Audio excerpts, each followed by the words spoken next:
People treat your energy the way you train them to, because every word you speak, every gesture you make, and every response you give is quietly teaching the world what is acceptable and what is not. People are not just listening to what you say, they are observing how you live, how you respond, and what you tolerate. Your energy is a signal, a silent broadcast that tells others whether you value yourself or whether you are willing to hand over your time, your peace, and your emotional space without question. When your kindness has no boundaries, no firm edges, no sense of inner authority, it becomes easy for others to treat your good nature as weakness instead of strength. That's why many people who lead with kindness often find themselves confused, wondering why others talk down to them, overlook them, or dismiss the very respect they give so freely. The truth is simple. Your energy tells people exactly how to treat you long before you ever open your mouth. Every relationship, personal or professional, unfolds according to the rules you silently set. If you allow someone to interrupt you constantly, they learn that your voice can be cut off. If you give your time to people who never appreciate it, they learn that you will adjust yourself to accommodate them no matter what. If you let others take from you without giving anything back, they learn that your generosity is endless and your boundaries are non-existent. And once people learn that you will bend, they will keep bending you. Not because they're evil, but because human nature gravitates toward what is easy, what requires the least effort, what costs the least energy. If you do not teach people that your presence has value, they will interact with you as if it doesn't. Your energy is your first language. It communicates your confidence, your expectations, and your inner standards. When your energy is strong, grounded, and clear, people instinctively step up. They choose their words more carefully. They behave more respectfully. They feel your presence before you say a single sentence. But when your energy is apologetic, overly accommodating, or constantly shrinking to avoid conflict, you unintentionally send the message that you are safe to disregard. Not because you are weak, but because you are presenting yourself as if your feelings matter less than keeping the peace. You may think you're being kind, humble, or patient, but what others feel is that you're someone who won't push back, won't speak up, and won't claim your space. And once that perception forms, it becomes the way they treat you. People respond to what you reinforce. If you smile through mistreatment, you reinforce that their behavior is acceptable. If you apologize excessively, you reinforce that you are somehow at fault, even when you're not. If you always say yes when everything inside you is screaming for a no, you reinforce that your needs can be placed last. The world sees this as a pattern, not a moment. And patterns create your identity in the eyes of others. People don't just treat you how you deserve. They treat you according to what you repeatedly allow. That's why two people can enter the same environment and be treated completely differently, because one person's energy says, I respect myself, while the other says, I hope you will respect me. Your energy sets the tone, and the tone becomes the relationship. If your tone is soft, gentle, but backed by inner authority, people feel safe yet cautious not to cross you. But if your tone is soft because you fear rejection or conflict, people take advantage of that softness and turn your kindness into their convenience. They use your patience as a cushion for their irresponsibility. They use your generosity as fuel for their laziness. They use your calmness as space to impose their chaos. You become the person everyone relies on, but no one fully respects. Not because you are wrong for being kind, but because your kindness is not anchored in self-worth. Everything you accept is a lesson you teach.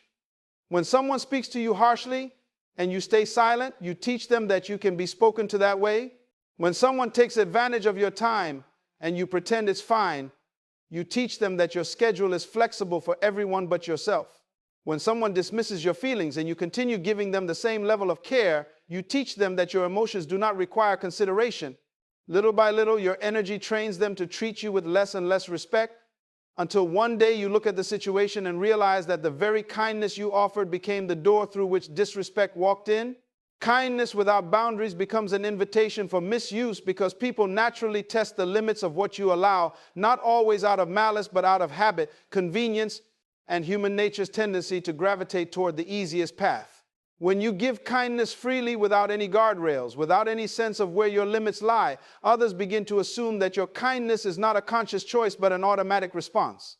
And the moment they believe your kindness is automatic, they stop valuing it, they stop appreciating it, they start expecting it, demanding it, using it as a cushion for their behavior, assuming that no matter how they act, you will remain the same.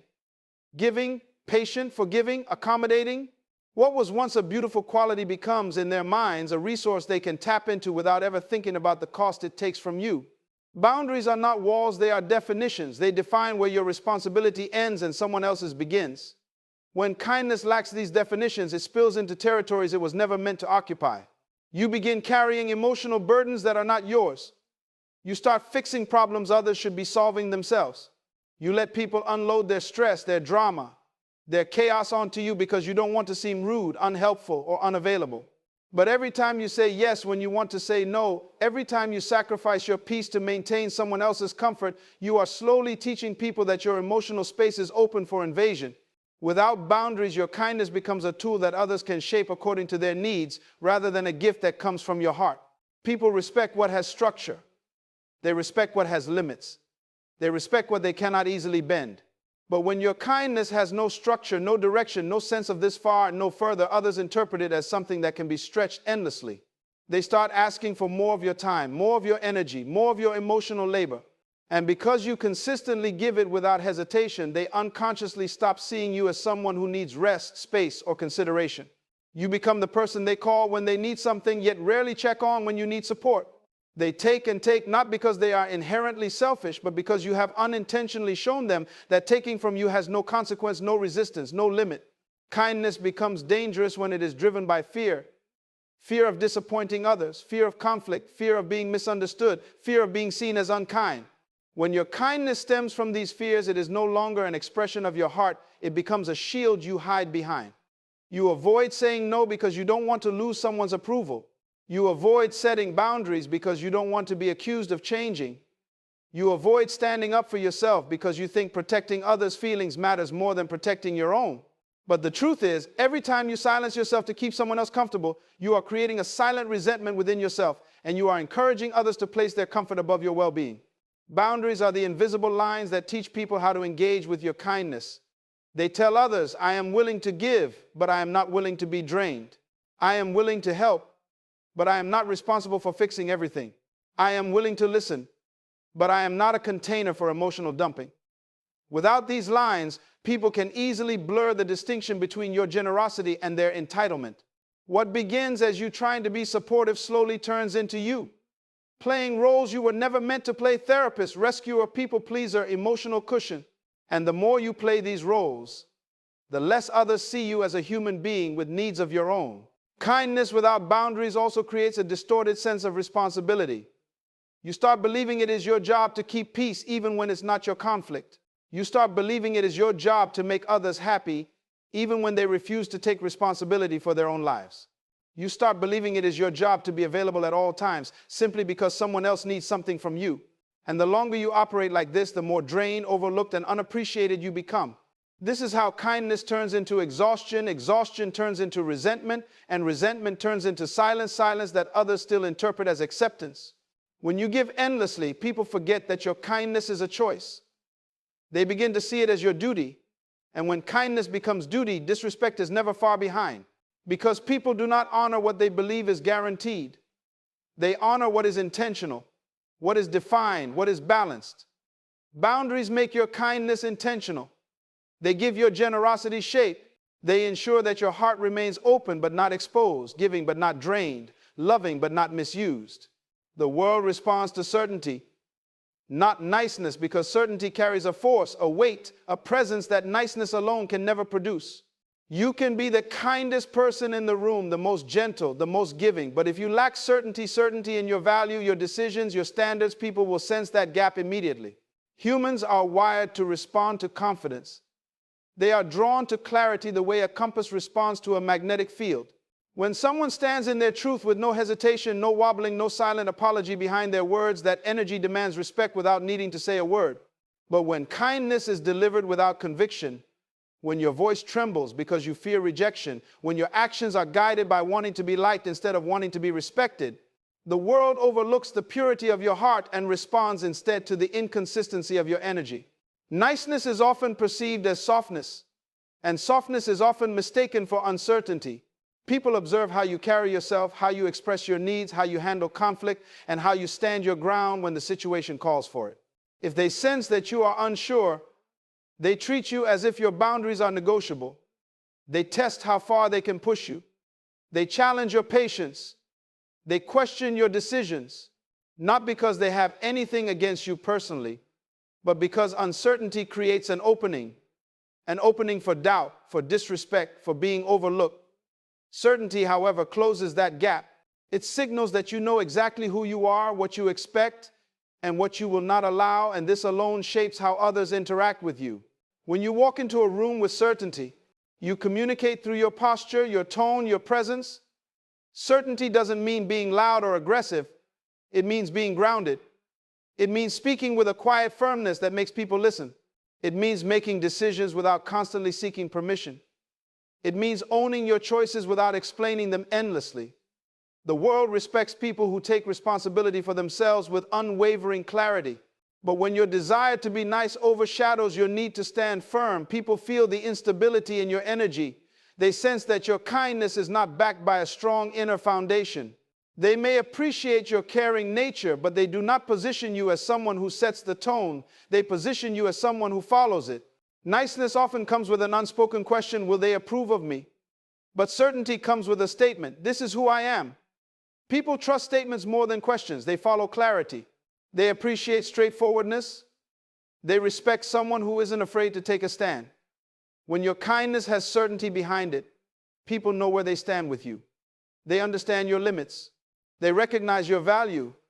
But when your kindness is wrapped in uncertainty, they push boundaries not out of spite, but because they sense you won't enforce them. People test your rules only when they believe you won't uphold them. Certainty changes how you speak. Instead of apologizing before expressing a need, you express it directly. Instead of shrinking your truth to avoid conflict, you deliver it calmly and without fear. Instead of pretending to be okay with something that bothers you, you address it honestly.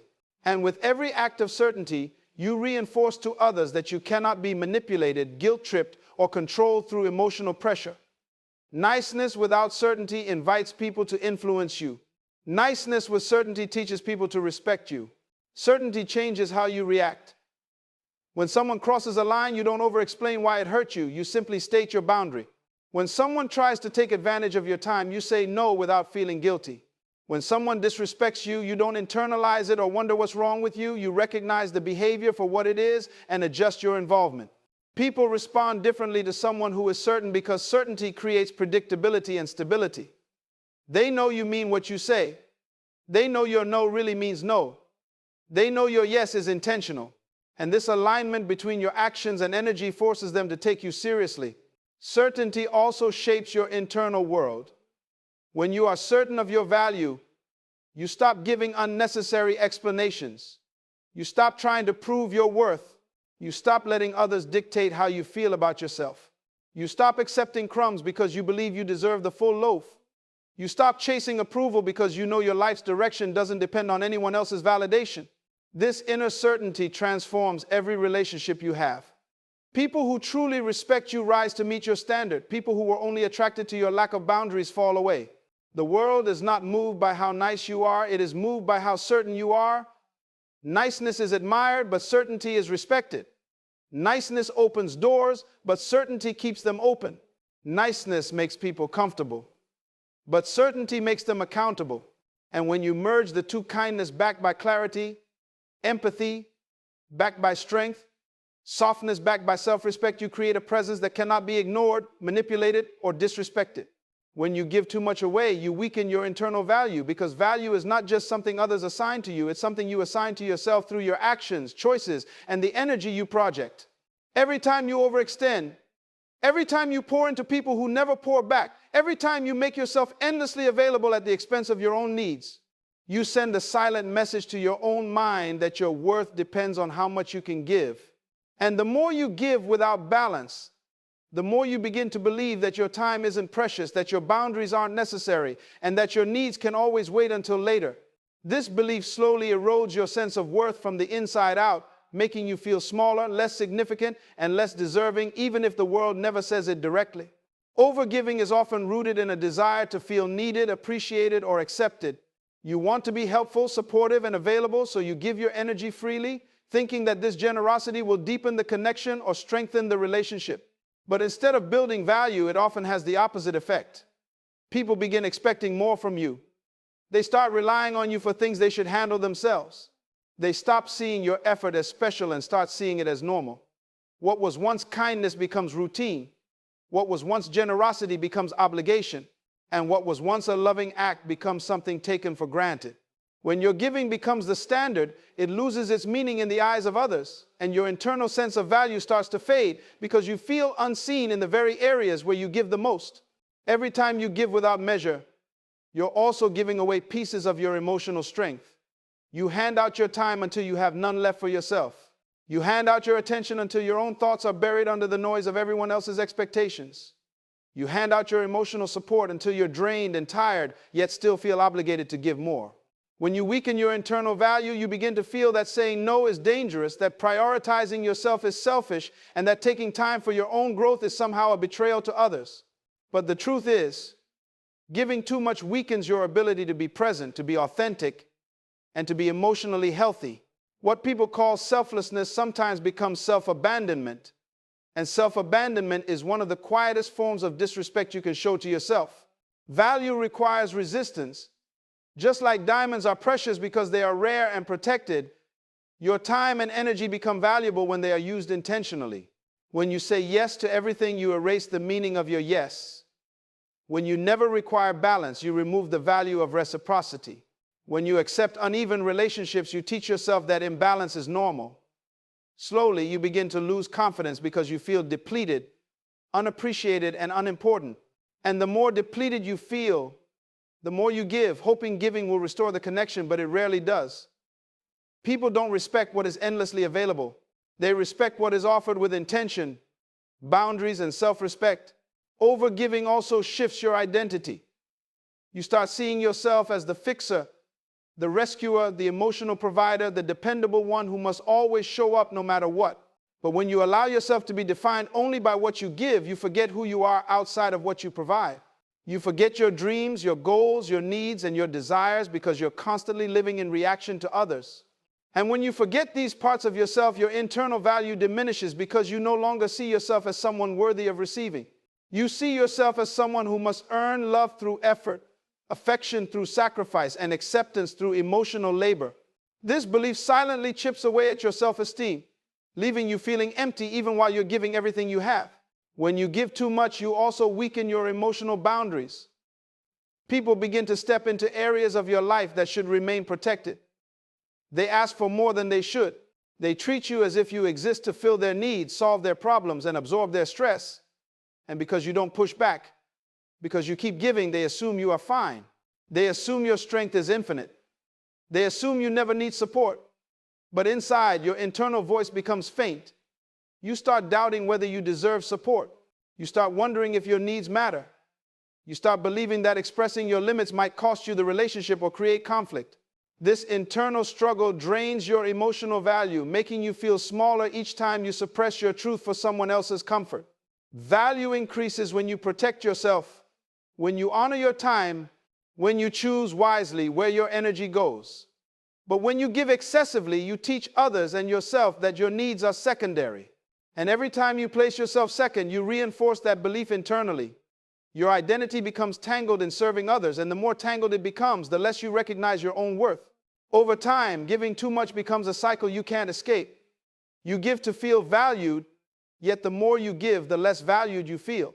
You give to maintain peace, yet the more you give, the more tension you carry inside. You give to stay connected, yet the more you give, the more taken for granted you become. And slowly, without realizing it, you weaken the very foundation of your internal value because you forget that your worth is not measured by how much you pour out, but by how well you protect what you pour from. Silence in the face of disrespect becomes permission because every unspoken moment carries meaning, every ignored comment sends a message, and every act of shrinking yourself teaches others exactly how far they can go with you.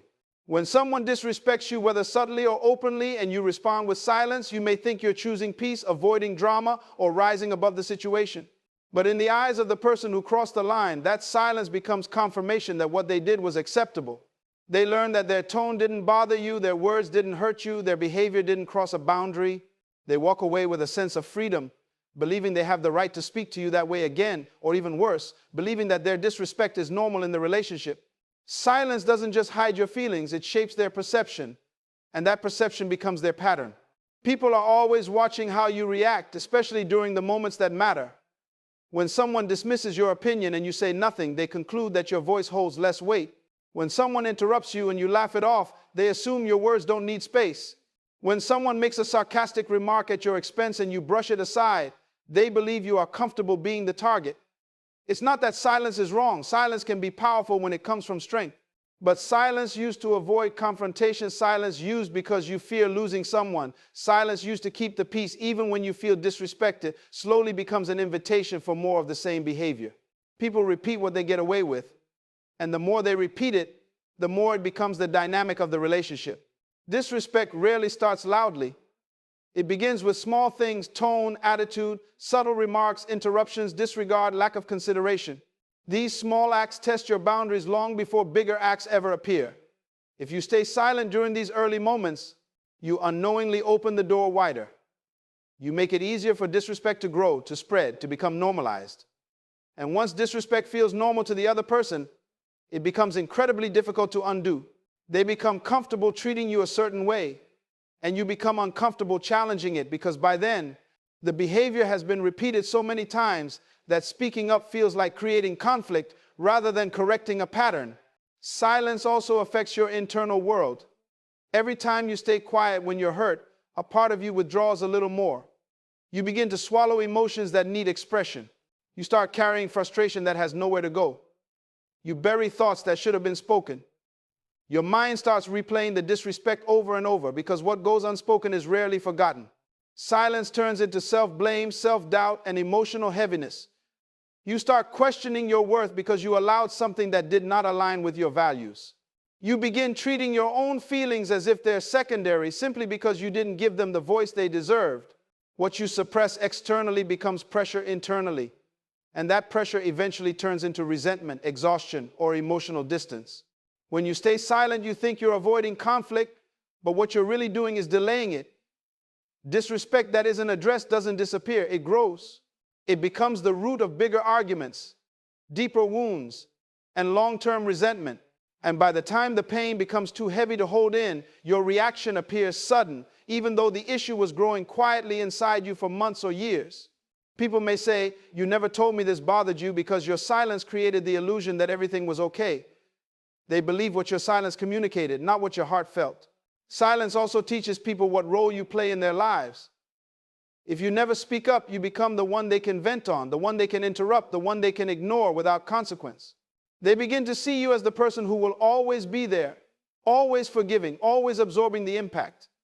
And the sad truth is, people rarely value what absorbs too much. They value what stands firm, what commands respect, what communicates clearly and confidently. When you speak up even gently, you remind people that your presence has weight, your voice has value, and your boundaries are real. But when you remain silent too long, you risk being treated as an afterthought, someone whose feelings are optional. Your silence becomes your reputation. People start labeling you as easygoing, tolerant, unbothered, or patient, when in reality you are simply avoiding conflict at the cost of your own peace. They misunderstand you because your silence misrepresents you. You want mutual respect, but silence often attracts one-sided relationships where you carry the emotional weight while others take up space carelessly. You want harmony, but silence creates imbalance, where others feel free to act how they want, while you restrict yourself to keep things smooth. In the end, silence doesn't create peace. It creates permission for the wrong things and suppression of the right things. Speaking up doesn't mean arguing, attacking, or proving a point. It simply means aligning your outer actions with your inner truth. It means saying, "That wasn't okay," or "I don't appreciate that," or "Let's talk about what just happened." It means honoring yourself enough to let your voice exist. It means choosing discomfort in the moment to avoid destruction later. It means deciding that your dignity is more important than someone's temporary approval. The moment you speak up, even softly, you shift the dynamic. People suddenly understand that your silence was not weakness but restraint. They realize there are limits. They feel the change in your energy. And from that moment forward, your boundaries become clearer, your presence becomes stronger, and your interactions become more balanced because you stop letting silence say what your voice needed to say. True kindness requires self-respect first, because kindness that isn't rooted in inner strength becomes a mask you wear rather than a truth you live. When you offer kindness from a place of confidence, clarity, and self-worth, it carries weight. It has intention. It has depth. People feel the difference between kindness that flows from fullness and kindness that comes from fear, insecurity, or a desire to be accepted. But when you give kindness without honoring yourself, it becomes easy for others to take advantage of you, to overlook your feelings, and to treat your gentle nature as something they can use for their benefit. Self-respect is the foundation that protects kindness from becoming a weakness. And without that foundation, your kindness loses its value, its strength, and its ability to uplift you instead of drain you. Kindness born from self-respect is balanced. It has boundaries. It has a sense of identity woven through it. You are kind because you choose to be, not because you feel obligated. You give because you want to, not because you fear the consequences of saying no. You help others, but you do not abandon yourself in the process. You nurture relationships, but you do not allow those relationships to strip away your dignity. This form of kindness is powerful because it does not come from a place of emptiness. It comes from wholeness. It comes from a place where your compassion for others does not overshadow the compassion you must have for yourself. When you respect yourself, your kindness actually becomes more genuine, more impactful, more appreciated, because people can feel that it is not tied to a hidden agenda or emotional neediness. When kindness lacks self-respect, it becomes self-sacrifice disguised as generosity. You start putting others' needs above your own to the point where you lose touch with what you want, what you need, and what you feel. You say yes when everything inside you wants to say no. You stay quiet when you should speak up. You tolerate behavior you know you shouldn't accept. You keep giving second chances even when the first chance wasn't respected. This isn't kindness, it's a slow form of self-abandonment. And the saddest part is that people often see this kind of kindness as something easy to exploit. They assume your patience is endless. They assume your silence is acceptance. They assume your forgiveness means you'll always tolerate the same hurt. Without self-respect, your kindness becomes a door through which others walk freely without understanding the value of your presence. Self-respect teaches you that your feelings matter. It teaches you that your limits are real. It teaches you that your voice deserves to be heard just as much as anyone else's. And when you combine this understanding with kindness, you become someone who can love deeply without losing yourself, someone who can give generously without feeling drained, someone who can show empathy without absorbing the emotional burdens of everyone around you. You are able to offer kindness with strength behind it, not uncertainty. You can be nurturing without being used. You can be giving without being taken advantage of. You can be warm without allowing yourself to be burned. Kindness backed by self-respect is not passive. It is powerful. Self-respect also creates clarity in your relationships. When you honor yourself, you naturally attract people who honor you too.